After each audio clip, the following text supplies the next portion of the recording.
అందరికీ నమస్కారం. ఉత్తరప్రదేశ్‌లోని హాపూర్ ప్రాంతానికి చెందిన 29 మంది యువకులు అనుమానాస్పదంగా సంచరిస్తున్నట్లు పోలీసులకు సమాచారం అందింది.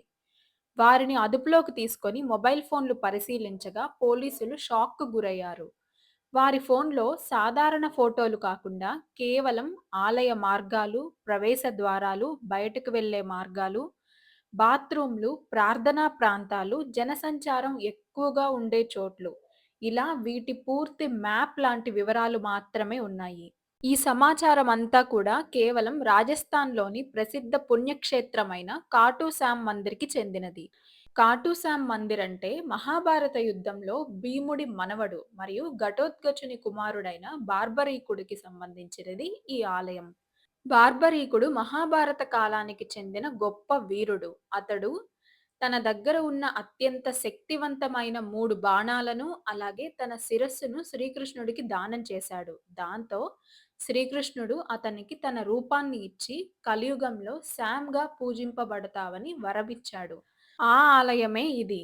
పోలీసులు కఠినంగా ప్రశ్నించగా ఆ యువకులు ఒప్పుకున్న విషయాలేంటంటే పాకిస్తాన్‌లో ఉన్న ఉగ్రవాద సంస్థల నుంచి ఆదేశాలు వచ్చాయని, భక్తుల్లా నటించి ఆలయానికి వెళ్ళమని, పూర్తి సమాచారం సేకరించమని, ఆ వివరాలన్నీ పాకిస్తాన్‌కు పంపించమని, అలాగే కొద్దిపాటి డబ్బిస్తారని, ఈ డబ్బు కోసమే ఇదంతా చేశామని వారు అంగీకరించారు.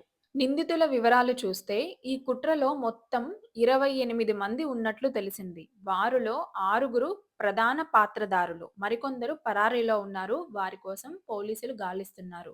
భద్రత దృష్ట్యా చూస్తే ఇది అత్యంత ప్రమాదకరమైన అంశం. ఖాటూ శ్యామ్ మందిరం ప్రతిరోజు వేలాది మంది భక్తులు దర్శించుకునే ప్రదేశం. ఇక్కడ జరిగే ఈ చిన్న ఘటన కూడా భారీ ప్రాణ నష్టానికి దారితీసే ప్రమాదం ఉంది. అందుకే ఈ కుట్ర బయటపడడం పెద్ద ప్రమాదాన్ని తప్పినట్టే అని అధికారులు చెబుతున్నారు.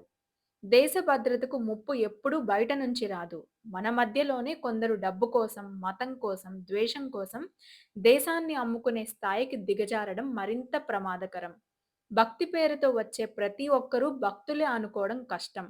అప్రమత్తతే రక్షణ. దేశ భద్రత మన అందరి బాధ్యత. కాదేది ఉగ్రవాదానికి అనర్హం అన్న శ్రీశ్రీ మాటలను మనం మరొకసారి గుర్తు చేసుకోవాల్సింది. వీడియో నచ్చితే లైక్ చేయండి, షేర్ చేయండి. అలాగే జై భారత్ జై జవాన్ అని కామెంట్ సెక్షన్‌లో కామెంట్ చేయండి.